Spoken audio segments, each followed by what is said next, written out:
I'm going to teach you how to paint a coffee mug using acrylic painting wet on wet techniques. This is going to push you out of your comfort zone and teach you how to mix and blend colors to create a work of art that's full of life and has lots of unity. Don't forget to subscribe. I upload almost weekly unless I'm on vacation. Lightly sketch your mug and pencil, starting with a curved line at the bottom and then a parallel curved line at the top. Then you make an ellipse or a really squished potato and connect your sides with curved lines, straight lines, or however you want your mug to look. You might have more of a teacup or a tall coffee mug, and draw light and don't get too committed to your sketch because it's going to change a lot when you start painting. Once you have a basic cylinder shape, and most of them will get a little smaller at the bottom, you can erase your awkward lines. Once I'm happy with my shape, I add a handle. I'm making mine a little bit square. Yours could be round. It can be really any shape you want. I've seen a lot of creative mugs out there. Then erase any awkward lines or lines that you're not happy with. This is just a sketch. When you start painting, your mug is going to change, so don't get too committed to the lines that you've drawn. I felt like my mug looked really squatty, so I brought my two lines down and more at a curve so it had this nice kind of teacup quality to it. Finally, you're going to draw a horizontal line that goes behind your mug so it looks like it's sitting on some sort of tabletop or surface. Now it's time to paint. For my background, I'm going to start with one base color and white. I choose phthalo green, kind of randomly, and we're doing a wet on wet technique. So that means you're going to be doing all of your mixing on the paper before your paint dries. And so I'm adding a little bit of green on the bottom or base of my wall, touching the tabletop and going around. Then I clean my brush and I'm going to dip it in white and blend with wet paint before the paint dries. Get it? Wet on wet. I'm trying to be loose with this whole painting, and I do want to give it sort of a gradient, like it's darker at the bottom and it fades to light. So I'm going to kind of work my green paint so it's darker at the base and I'm adding more white towards the top. I know I'm going to be overlapping and adding much more color to my background than just green and white. So I'm trying to just kind of keep it loose, fill in my space, and give it a gradual gradient so it's just not one flat color. You could play around with texture. It doesn't have to be smooth. Who said your paintbrush texture has to always just be smooth and blended? So I'm going to kind of experiment with that in my background, and I'll continue with that concept as we keep painting.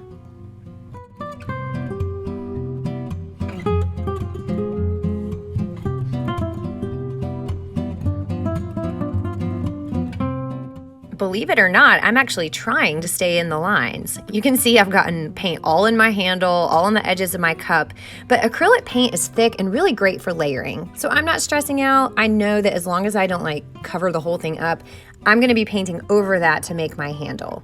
You can see me overlapping and overlapping, wet on wet, until I'm happy with my background. I am painting on a piece of cardstock, which is not a traditional painting surface. #public school life. So when I say I overlap and overlap, there is a limit to how much paint you can put on this before the paint or the paper starts to buckle or just get too heavy. If you were painting on a canvas, you could go to town.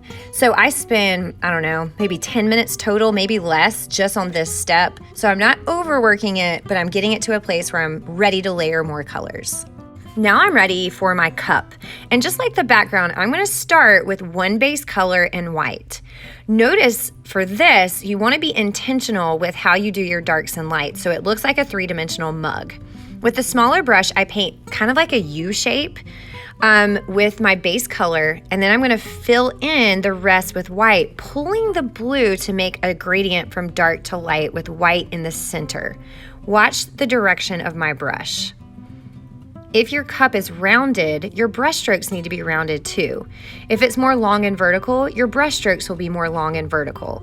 And I started with blue and I just keep building up to my white.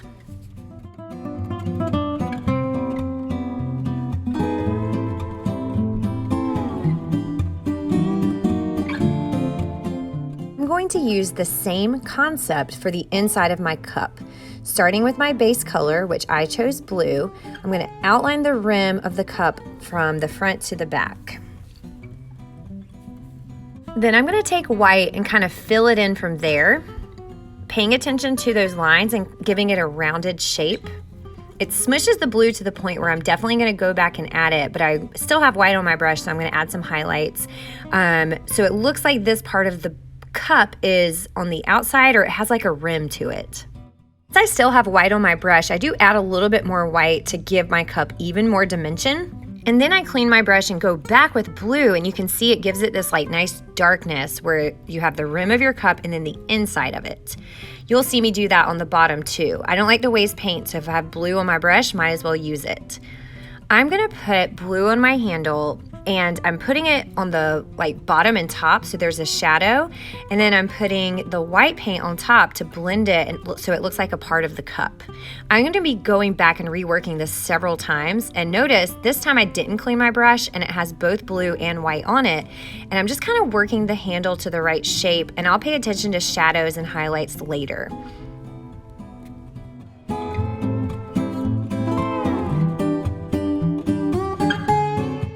Really dark areas of blue that I want to blend more. So whatever color you want to blend, just go back with that color, and you can soften your gradient, whether it needs to be darker or lighter, so it looks just more natural in 3D. Now that I'm feeling confident with the effect of my cup, I'm going to jump in with some black. I'm going to give it a nice little shadow down at the bottom. I'm going to darken the inside of my cup and where the shadows would hit on my handle. Remember, black and white make gray, so you don't want to overwork the black when paint is still wet. But a little bit of gray I think looks nice, especially with my color scheme. So I will blend it into it some, but I'm still respecting that blue and white that I did first, and this is just to kind of kick things up a notch. My last step here is adding some brown, and my paint is still wet, so it's going to smush in there a little bit. And this brown is going to give the illusion that there's liquid in my cup, but I still have the blue and the black reflecting, so it doesn't just look like a random shape of brown. I'm giving a little bit of darkness around the edges so it looks 3D, and I'm also adding a highlight. You're gonna see me work this part over and over again. So this is a good painting. It's 3D, it has nice colors, but it's pretty basic and elementary. The cup is blue. The background is green. So the next step is I'm going to teach you how to blend unexpected colors so that your painting isn't so separated, basic, and you have all of your colors working well together. I start with the background. I need some wet paint on my brush, and then watch what I do with it. I'm putting the background color in the cup and the cup color in the background while both surfaces are still wet. I am going to blend it so it's not just a weird streak of blue, but objects have reflected light, and if there's a blue cup, it would have some of the reflection of the background and tabletop color in it. I am using my brush, and I'm just adding flecks of the colors I've already used from each of the different surfaces. It might seem like I'm doing this randomly, and I guess in a way I am, but I just want the background and the cup itself to work together. Then I start adding brown because I'm going to have part of my tabletop brown. But I don't want it to just be like a horizontal line. The table is brown. Notice in my wet paint section, I add brown in the background and I put it in the cup. Don't worry, before it dries, I'm going to blend it. I put black in the corner that I'm going to mix with my brown to give it this really kind of heavy shadow because I want it to be lighter kind of at the top left and then get a little heavier and darker on the tabletop on the side that the handle is. Remember, acrylic paint is buildable and blendable. Buildable and blendable. So if I hate it, I'll just blend the color out and put a layer on top of it. There's really nothing tragic that can't be fixed with acrylic paint. It is so good for layering. I really love contrast and diagonals, so I used white and I just put a few little white brush strokes on the dark side to make that dark area stand out even more. Okay, I know what you're thinking. This red seems random. Stay with me. I wanted an unexpected color. I've been using basically cool colors, and so I want a part of my painting to stand out with a different color scheme. I'm doing red mixed with white, which makes pink. Check out the pink I put on my cup. I know it seems kind of random, but I'm going to blend it in and just think of this as a reflection on the cup. It's important when layering these colors to keep in mind the shape of the cup that you built the first time, so you still want to respect those lines and respect those curved shapes that you painted. You're just overlapping and blending nice areas of color. I feel like I lost my blue there, so I just went back and added it, and now it's kind of a pretty lavender. Remember, buildable and blendable. Time to give my background some attention. I want to get that green back in there, and I want to make sure it's not too dark, so I'm doing the same kind of blend of phthalo green and white. And you'll just see me go back and forth between adding green, adding blue, adding white. And if it feels too messy or you feel like you're overworking it, there's nothing wrong with taking a step back, putting it away, coming back to it. Sometimes just having a day away from your painting or your work of art can just help you see what it needs. Blend some brown on the other side of my cup to tone it down a little bit and to give it unity to the brown on the other side. It's still very red and pink, but it just kind of gives it, the same vibe that the other side has. And I'm still using black to create weight or a shadow at the bottom of my cup, as well as in the cup too, basically where I want the areas to have heavy weight or to have shadows.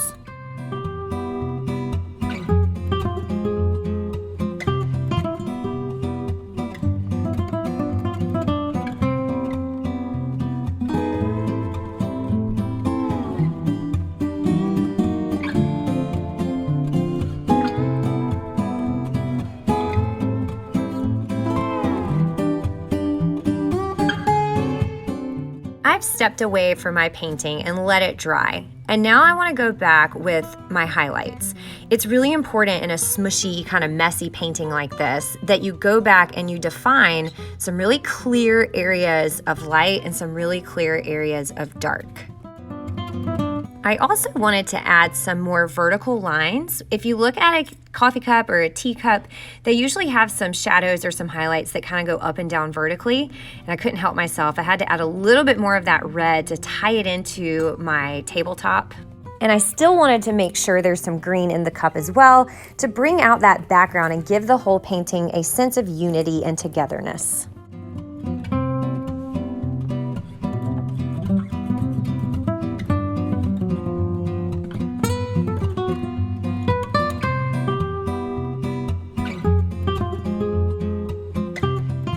Now that I feel confident with the mug, I'm going to rework the inside of it. I'm still keeping that white kind of in the left side. I want to highlight there. And I retouch up some of my shadows because I want like a clean area of light and dark.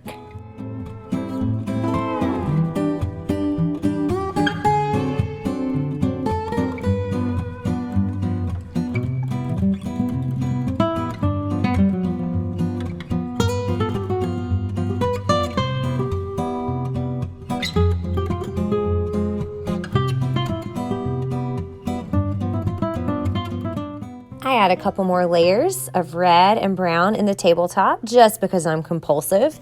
And I debated, and I did it. I added steam coming out of my coffee cup because I just couldn't help myself. All I did was pull up that brownish white highlight that I added. So it was just a light natural color extending from my mug. All right, that's it. The wet on wet acrylic painting technique can be a little intimidating because we're so used to painting objects like one color. This is such a great way to experiment with blending and to take risks. Who cares if you make an ugly coffee cup? You can just overlap and layer until you get it right.